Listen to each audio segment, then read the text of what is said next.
proyecto de ley para ordenar las finanzas públicas fue rechazado en octubre porque formaba parte de otro proyecto urgente que trataba materias diferentes. Hoy, como un proyecto separado, resulta que fue aceptado al trámite en la Asamblea. Daniel Mendoza es el ponente de este proyecto de ordenamiento de las finanzas públicas y además presidente de la Comisión del Régimen Económico. Bienvenido a Contacto Directo. Buenos días. Buenos días, Tesis. Un gran saludo a todos los bogotanos. Espero que su salud y la de los suyos esté muy bien. Muchas gracias. Hay mucha expectativa asambleísta sobre estas reformas porque se espera primero que se ponga en orden al Estado concentrador, distorsivo, como constató una auditoría de Contraloría a la deuda pública en su momento. ¿Cumple de alguna forma el proyecto con esas recomendaciones de Contraloría para determinar, por ejemplo, el monto exacto de la deuda pública? ¿O qué exclusión hay ahora en esas fórmulas que cada gobierno quiere ajustar siempre a lo que mejor le convenga? Bien, quisiera empezar indicando de que este proyecto de ordenamiento de las finanzas públicas es de extrema importancia para el Ecuador en un momento en el que tiene que mostrarse responsable ante la comunidad internacional, puesto que somos un país que no ha sido responsable conservando ahorros, guardando esos fonditos que determinaron en el pasado, que hoy hubieran servido de muchísimo para afrontar una crisis sanitaria como la que estamos atravesando. Por lo tanto, tenemos que explicarle al mundo entero de que somos un país que quiere hacer las cosas bien y para eso se requiere un ordenamiento de las finanzas públicas. Es decir, este proyecto es de vital importancia y urgencia para la actual pandemia que estamos enfrentando. Sin embargo, creo que el proyecto tal cual fue recibido por el Ejecutivo no cumple las expectativas que usted hace referencia de eliminar ese estado concentrador de poder. De hecho, simplemente están determinando que un ministerio, en este caso el Ministerio de Finanzas, sea el que concentre todos estos superpoderes y básicamente eso está siendo reformado en el trabajo que está haciendo la Comisión de Régimen Económico, para que luego pueda pasar al Pleno. Ahora, entre las reformas, si bien es necesario esa planificación y ese orden a las finanzas, como usted dice, la diferencia es cómo lo ordenan y si eso más bien resulta más concentrador. Por ejemplo, en el tema de las entidades públicas, plantean que las entidades de la seguridad social sean entidades públicas, parte del sector público no financiero. ¿Eso qué significa? Que el IES, el ISFA, ISPOL, que es el Instituto de Seguridad Social de la Policía, o el Fondo de Cesantía de la Policía Nacional, pasen a ser entidades así. ¿Y por qué es importante ese cambio? El Ministerio de Finanzas podría pasar a supervisar el presupuesto de esas entidades. ¿Con qué fin? Bueno, precisamente ese es uno de los elementos que me hace o que me permite afirmar básicamente esta intención de este proyecto de otorgarle superpoderes a un ministerio como el Ministerio de Finanzas, además de la clara inconstitucionalidad de lo que pretende, básicamente determinar que o clasificar a la seguridad social, a los gobiernos autónomos como sector financiero, sector público no financiero, y de alguna forma tener la capacidad de tener injerencia en el manejo de esos fondos. Recordemos que la seguridad social tiene esta autonomía que todos vamos a defender y ese ha sido un gran consenso de la mesa. Por lo tanto, hemos buscado en el informe que aprobamos básicamente eliminar lo correspondiente a este elemento de injerencia en la autonomía de la seguridad social y de los gobiernos autónomos descentralizados para que sea el Pleno de la Asamblea el que pueda incorporar nuevos criterios y poder elaborar un informe para segundo debate que garantice esta autonomía. En las comparecencias, los representantes, de hecho, del ISFA, del IES, les dijeron que eso iba a atentar contra su autonomía, que no le pueden poner, por ejemplo, un techo a los presupuestos del IES porque no pueden decir, oiga, usted este año no se va a jubilar, o usted no. Hay obligaciones por cumplir y en última instancia es dinero también de los afiliados. La intención original del proyecto era precisamente aplicar las mismas reglas fiscales que está proponiendo para el sector público para la seguridad social. Esto fue escuchado como una alerta de diferentes instituciones, no solamente el ISPA, el ISPOL, la seguridad social en general, y básicamente demuestra que en este proyecto hubieron algunas reuniones que debieron tener antes de enviar el proyecto a la Asamblea Nacional y no lo hicieron, puesto que las alertas se presentaron ya en la Asamblea. Por lo tanto, nosotros estamos perfeccionando y mejorando este proyecto de ley porque entendemos la importancia y la urgencia del mismo. Sin embargo, vamos a garantizar la autonomía de la seguridad social, la autonomía de los gobiernos autónomos descentralizados y no vamos a permitir que se concentre el poder en una institución como el Ministerio de Finanzas, que efectivamente ha demostrado que hoy, ante una crisis como la que está atravesando el Ecuador, una crisis sanitaria, una crisis ya humanitaria, evidentemente no ha estado a la altura. Ahora, por lo que entiendo entonces, y siendo usted también aliado de Alianza País, no están de acuerdo con muchos de los temas, sin embargo dieron paso con una votación que ya vamos a ver más adelante para que llegue al Pleno. ¿Ustedes esperan que este informe también sea aprobado en el Pleno, manteniendo estas diferencias?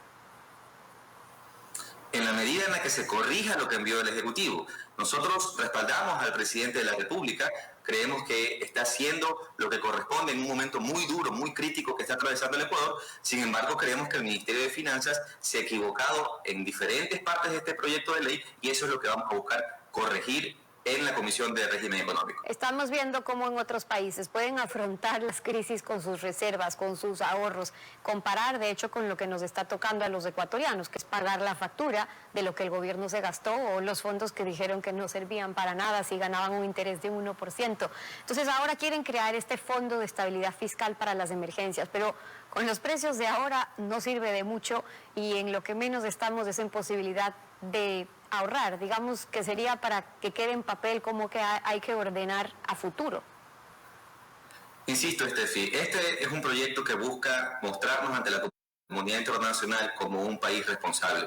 El dejar establecido un fondo de estabilidad fiscal para contingencias, para futuras situaciones como esta, evidentemente nos va a permitir tener un fondo que cuando los precios mejoren y exista esa capacidad de ahorro, que evidentemente no es ahora, podría ir creciendo con el paso del tiempo. Eso es responsable, eso es necesario. Eso, insisto, hoy nos hubiera permitido tener la capacidad como los países vecinos de afrontar de mejor manera la crisis. Eso ya no existe y eso se debe recuperar con las nuevas reglas fiscales que se están planteando. Una vez más, corrigiendo estos conceptos básicos que permiten blindar la autonomía de la seguridad social, de la básicamente los gobiernos autónomos descentralizados. ¿Y tienen previsto en el proyecto, debatieron sobre cómo blindar ese fondo? Me refiero a lo que hablan a propósito de tener esos fondos de ahorro nuevamente, empezar a trabajar sobre esa línea, pero ¿cómo podría estar blindado? Bueno, las reglas fiscales establecen también básicamente un nuevo modelo de planificación y articulación que lo que busca es también controlar precisamente el gasto y cómo se cumplen las metas que se establecen desde la política pública.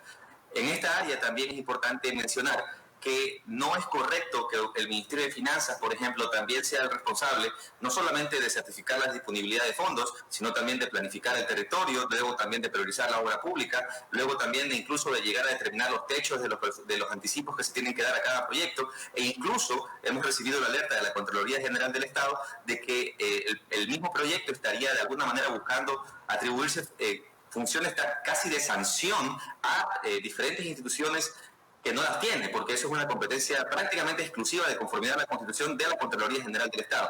Todos estos elementos están siendo corregidos, conservando la intención positiva de la ley, que es básicamente ser responsable con los recursos públicos, garantizar que el gasto, los egresos que tiene, están de conformidad a lo que se tiene. No se si eliminan toda esa parte asambleísta, me refiero a lo que creen que termina siendo concentrado, porque por meter algo que ordena pueden también, y ya les ha pasado eso, pueden incluir cosas en las que no hay acuerdos y además en los que pueden cometerse abusos o incluso más concentración. Usted habla de los GATS, ya hemos hablado del IES, hemos hablado de la Contraloría. Entonces, si es que eso se va a quitar del proyecto, ¿en cuánto beneficia la otra parte?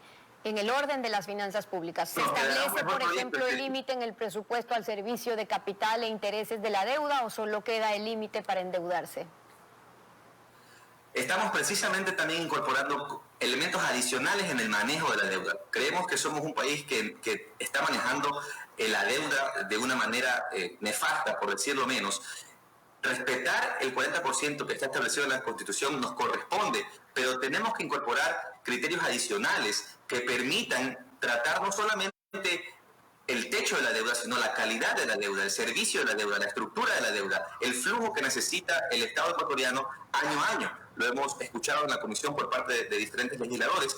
No es lo mismo decir que se debe, o que el Estado debe 10.000 millones de dólares a 50 años o que debe 10.000 millones de dólares a 5 años. El flujo va a ser diferente, el impacto anual va a ser diferente. Por lo tanto, estos elementos adicionales nos van a permitir garantizar y brindar herramientas nuevas, innovadoras, para que la política pública permita manejar la deuda de mejor manera. Esto, evidentemente, en respeto a la Constitución y a ese 40%. ¿No se vio pertinente en el debate fijar en ese presupuesto un límite al gasto corriente? Digo, en teoría se requiere un margen siempre de maniobra, pero con los antecedentes, ¿no lo contemplaron?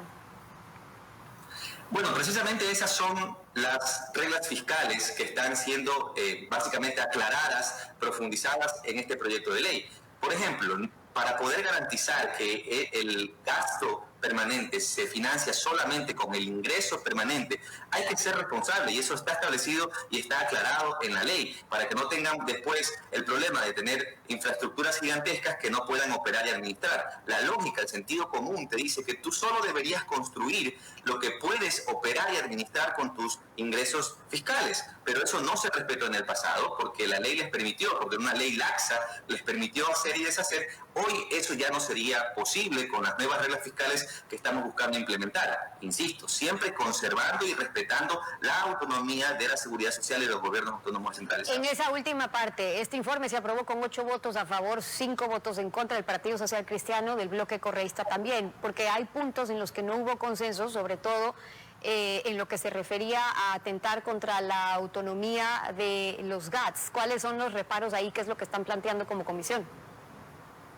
Lo que usted mencionaba al inicio, en el artículo 2 y en una serie de referencias que hace en otros artículos, se clasifica a la seguridad social y a los gobiernos autónomos descentralizados como sector público no financiero.